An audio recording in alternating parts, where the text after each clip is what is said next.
Okay, I have a really nice product here. It's actually a set. It's the Crenova MC-07 Diaphragm Condenser Microphone Kit. It includes the microphone, the MC-07 microphone, a shock mount, a metal shock mount, a pop filter that isn't one of the clip-on type that you can buy anywhere. It's one that actually screws onto the top of the shock mount and just sits there. It's not all, it doesn't have a long arm that's sort of cumbersome and in the way or anything like that. It really goes well with the shock mount. And it comes with a cable, and it comes with a aluminium briefcase designed to hold all your bits in. Okay, so it comes with an XLR diaphragm condenser microphone with wide frequency response and high sensitivity. It uses a cardioid pickup pattern, which helps to reduce background noise, helps to focus it on your voice. It is a vocal microphone, helps focus it on your voice to reduce background noise. It has a metal shock mount, pop filter, audio cable, aluminium case. Its frequency response to the microphone is 20 Hz to 20 kHz. Its sampling rate is either 44.1 kHz or 48,000 kHz. Now, that is really good because a lot of microphones, especially the ones that might come in a kit like this, might be the more basic type that just does vocal 44.1.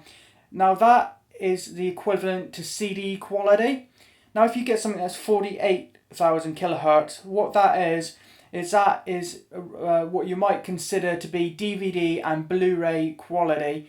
So I always try to look for a microphone that is capable of 48, not just 44.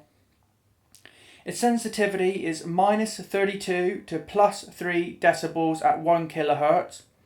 Its loudest level is 130 decibels, which is pretty good. Its signal to noise ratio is 78 decibels. It's powered by 48 volt or 48V phantom power, and it has a nice blue piano varnish finish. It costs £55 in the UK, and that is for the whole kit, not just a microphone. So what cable do you get in the box and what might you need?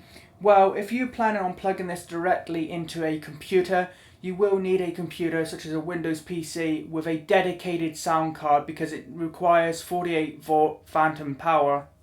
So if you plug this into, for example, my MacBook Pro, which doesn't have a dedicated card, it won't work.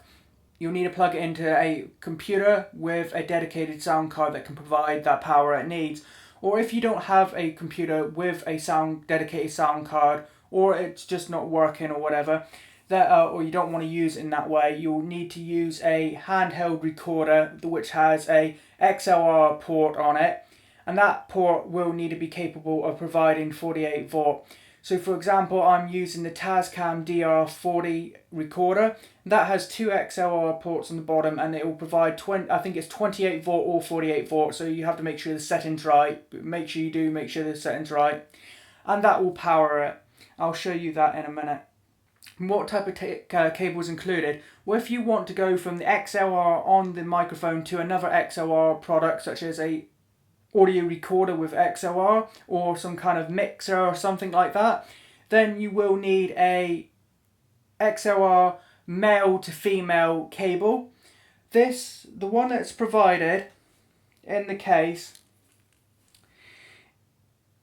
is an XLR male to 3.5mm audio cable.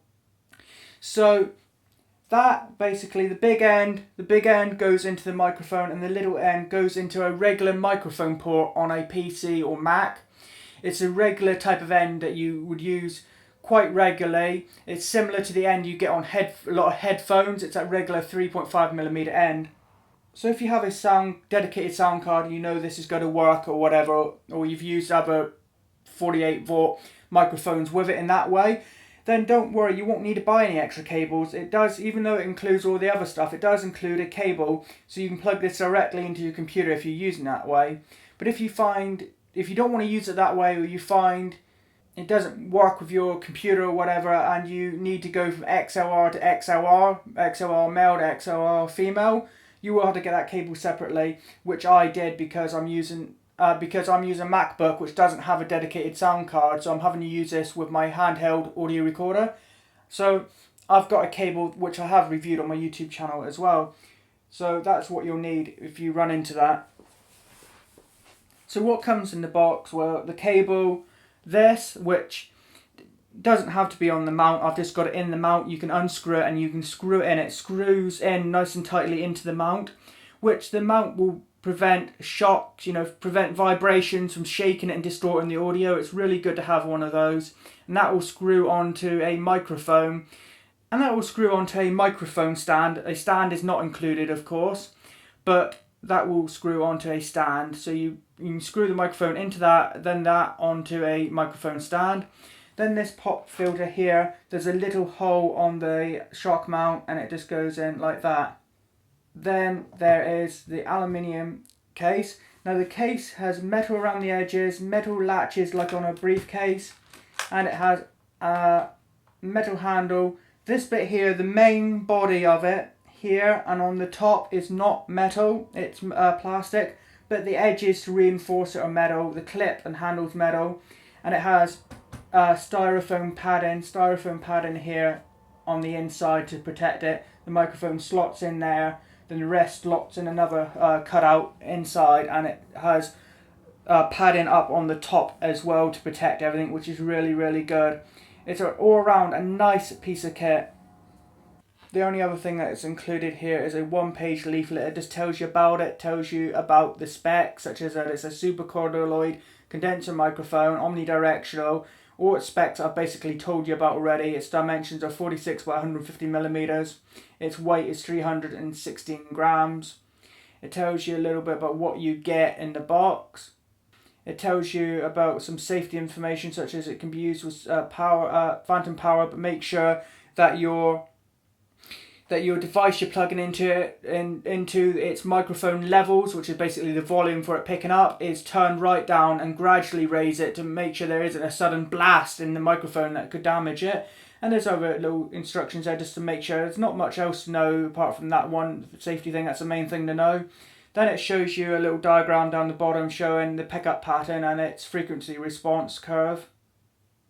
So that's about it. I will play a sample of recording so you can hear what the microphone sounds like, but I do recommend it because it's a good microphone for the price, plus you get a good quality shock mount with a pop filter that just pops onto the shock mount, and it has a nice case as well to store it in so it don't get damaged easily, and it just looks nice and convenient and portable. It's really, really good. Just if you don't want one of those type of cables it comes with, you might have to additionally get the XLR male to female cable. But apart from that, it's a lovely piece of kit. I do recommend it. Okay, this is a test of the microphone, the MC-07 microphone in the shock mount, using an XLR male to female cable going into a DR40 audio recorder, using the shock mount and the pop filter.